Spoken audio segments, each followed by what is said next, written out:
आज नगर पालिका की बजट बैठक हुई, उसमें सर्वसम्मति से ध्वनि मत से 54 करोड़ 20 लाख रुपए का बजट पारित हुआ। इसमें नगर पालिका के कार्यालय भवन का अनुमानित लागत 3 करोड़ 75 लाख के आसपास है। सार्वजनिक शौचालयों के लिए 50 लाख की अनुमानित लागत है।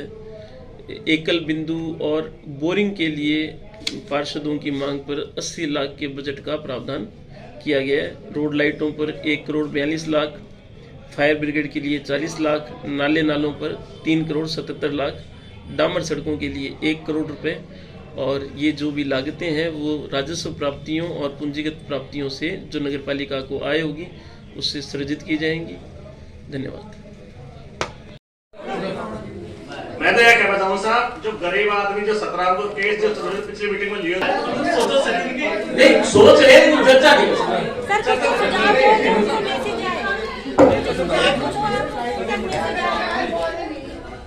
किस मामले में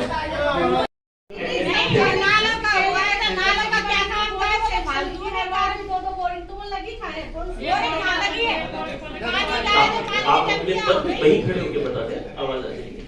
और लेकिन वो नला वाला या बोरिंग वाला सिस्टम मैं यही क्लियर कर रहा हूँ कि होता क्या है। लाइट का है, आपने इतना बड़ा बजट तो दे दिया, लाइट होगी आए दिन चर्चा होती रहती है, ये खंबे की लाइट नहीं आ रही, इसकी नहीं आ रही, 8 दिन से जितनी लाइटें बांधी हुई में है शायद ही किसी शहर में होंगी। हाँ, लेकिन उन लाइटों की व्यवस्था सही। देखो जहाँ 8000 लाइटें होंगी, अगर 1% लाइट भी महीने में खराब होती है तो 80 लाइटें खराब हो गई है ना। और एक जो नगर पालिका है वो रोजाना की 5 लाइटें सुधारे भी तो भी वर्किंग डे में वो 80 लाइटें सुधरती हैं। आप समझो अपने पास लाइटों की संख्या ज्यादा है, अपन और दुरुस्त करेंगे। आपके 2 टंकियां बनी है सर, 3 टंकियां बनी है, 2 बनी है, 1 तो मैं भरा।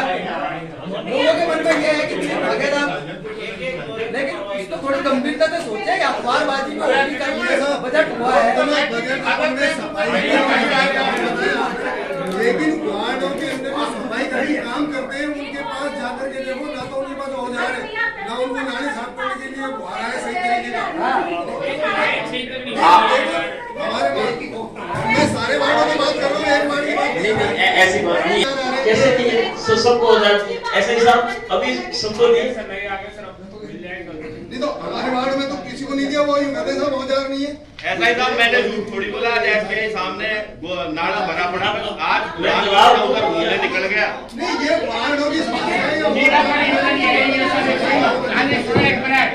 अपन 2022 और 23 में अपन ने हर वार्ड के लिए बोरिंग सिस्टम करके सदन पास कर दिया। अब क्या नहीं बनी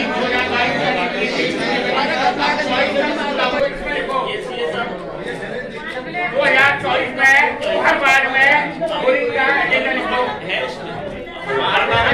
मैं एक बात और करूं, आप तो है ना ये बजट अभी फाइनल नहीं है, ये विचार के लिए आया है। आप 2022 में है इसको पास कर दिया था हर वार्ड में। पार्षद साहब का कहना है कि बोरिंग वाले पॉइंट चलो भाई वो मेंशन ऐसा है, आप इसका सस्पेंस करो, बोले और हर वार्ड में है बोरिंग का लगाने का पास होना नहीं होना ईश्वर के ऊपर है, ठीक है ना। ये साहब जैसे इन्होंने 60 लाख दिया अनुमान पे, तो मेरे अंदाज से बोरिंग में 2-2.5 लाख रुपए खर्चा, 2 लाख रुपए खर्चा आता है। 40 वार्ड है, उसको 80 लाख करवा दो और जगह कम करवा दो, और प्रत्येक वार्ड में आपकी बार तो एक बोरिंग करवाई दो प्रत्येक में भाई, ये नहीं साहब। और दूसरा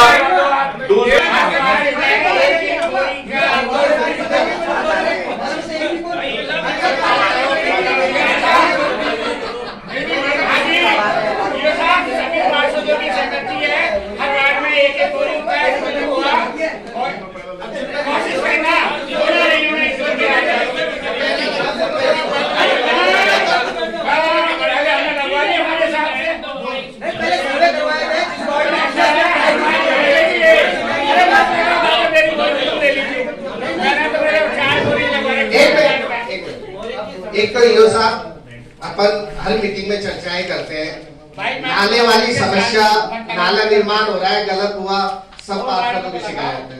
अपन हर मीटिंग में एक ही चर्चा करते हैं बांदीकुई से पानी निकासी की। मुझे तो ये बताया कि हर मीटिंग में कहा जाता है कि रेलवे के पास प्रस्ताव भेजेंगे और लाइन के नीचे से दोनों से, जब विधायक साहब से गजराज जी जब भी ये चर्चा हुई थी तो सबसे पहले नगर पालिका टेक्निकल रूप से रेलवे को प्रस्ताव भेजे। रेलवे लाइन के नीचे से जब तक क्रॉसिंग नहीं होगा पानी का, तब तक अपन कितने ही तो नाले बना लो, आप 8 करोड़ या 20 करोड़ के बना लो। हर बोर्ड में 3 बोर्ड में तो मुझे हो गई देखते, हर बोर्ड में 20-30 करोड़ के नाले बनते हैं, लेकिन सब बेकार है। तो सबसे पहले पानी निकासी के लिए प्रपोजल रेलवे को भेजा जाए और उसमें चाहे 1 करोड़ खर्चा है, 1.5 करोड़, दोनों थोड़ा railway line, Delhi railway line और आगरा रेलवे लाइन के नीचे। उसके बाद बोरिंग की समस्या दिलीप जी ने भी सही कहा है, एक बार सर्वे कराएं किस वार्ड में कितनी बोरिंग है, किस वार्ड में बिल्कुल नहीं है। सब वार्डों में बोरिंग होना जरूरी है, जिससे कि पानी की समस्या, टैंकर वाली व्यवस्थाएं, एक मिनट भाई, टैंकर वाली व्यवस्थाएं अपन ने शुरू करी है, बहुत बड़ी बात है नहीं, ये पीएचडी का काम है। उससे पहले नगर पालिका पीएचडी से ही टैंकर शुरू करवाता। और उसके लिए भी मैं तो जवाबदेह नहीं हूँ, है ना। अध्यक्ष महोदय की ओर से मैं नियम संगत बातें आपको बता रहा हूँ। एक बात तो ये लेमन जी ने कही थी कि नगर पालिका की निजी आय कैसे बढ़े, इसके लिए एक बोर्ड बैठक बुला लें। तो ये मैं स्वीकार करता हूँ कि ऐसी बोर्ड बैठक निश्चित रूप से अपन बुलाएंगे। नंबर 2, वाइस चेयरमैन साहब ने कहा ये अच्छा, एक वो 80 लाख के सीए साहब ने करी थी जो पानी के लिए, ठीक है, तो ये हमने डाल दिया। लेकिन 2.5 लाख रुपए लगता है बोरिंग में। लेकिन पार्षद साहब, अरे सुनो तो, पानी नहीं पड़ेगी जाती है, फिर वो ट्रॉली बन गई साहब, उसका चीजें तो ये देख रहे हैं। और जो पॉसिबल होगी, जैसे वो अपने को एक मशीन चाहिए जो मास्क लाइटों को, हाई मास्क लाइटों को, लो मास्क लाइटों को ठीक कर दे, तो इसकी अगर छूट आती है तो अपन ये भी खरीदेंगे। और ये भी सीए साहब आप इसको भी बजट में कर लें। पानी की समस्या का मैं यूं नहीं कह रहा हूँ कि हम नहीं करवाएंगे, मैं यूं कह रहा हूँ कि जितना नगर पालिका बांधी कोई कर रही है, टैंकर डलवाना, टंकियां बनाना, है ना, वो शायद ही कोई कर रहा है। हाँ, और जो अच्छा करता है उससे एक्सपेक्टेशन भी और ज्यादा की हो जाती है, नो डाउट कि भाई हाँ और ज्यादा करो, तो हम इस पे करेंगे। लेकिन ये मूलतः पीएचडी डिपार्टमेंट का काम, ये टैंकर सप्लाई का किया है, ये अपने आप में अलग ही उदाहरण है। कहीं कोई नगर पालिका इतनी व्यवस्था पानी की नहीं कर पाती है, पीएचडी डिपार्टमेंट का वो उसका काम। फिर भी अपन कर रहे हैं और आपकी मांग थी तो और करेंगे। नगर पालिका से पीएचडी को एक चले जाए, लेटर चले जाए कि जिन जिन वार्डों में एक भी बोरिंग नहीं है उसमें एक तो हो सकती है। नहीं, मैं कुछ भी नहीं करवाया पहले, एमएलए लैंड से हो, सांसद लैंड से, उसमें जो मेरी सहायता आपको चाहिए, मैं वो टेक्निकली बता दूं और लेटर भी लिखवा देंगे, नगर पालिका से भी लिखवा देंगे। आती है डेली, जैसे पट्टा वगैरह ये सब हो गया। एक होती है कैपिटल इनकम। कैपिटल इनकम होती है जो एमएलए एमपी से ग्रांट है या फिर डीएलबी से ग्रांट आती है वो। तो इस साल टोटल इनकम का प्रोजेक्शन रखा है 51 करोड़ का। नीरज जी सुनो तो सर, सुने क्या तुम, हमको क्या बताए, आप कॉपी दे बोल रहे हैं, सुनो, बोल रहे हैं। आप सुन के नहीं समझ पाओगे, देख के भी नहीं समझ। टेक्निकल मुद्दा इसलिए मैंने सीए साहब को बुलाया। बोलिए, मैं बता। ये सर हमारे प्रधानमंत्री जी के मन की बात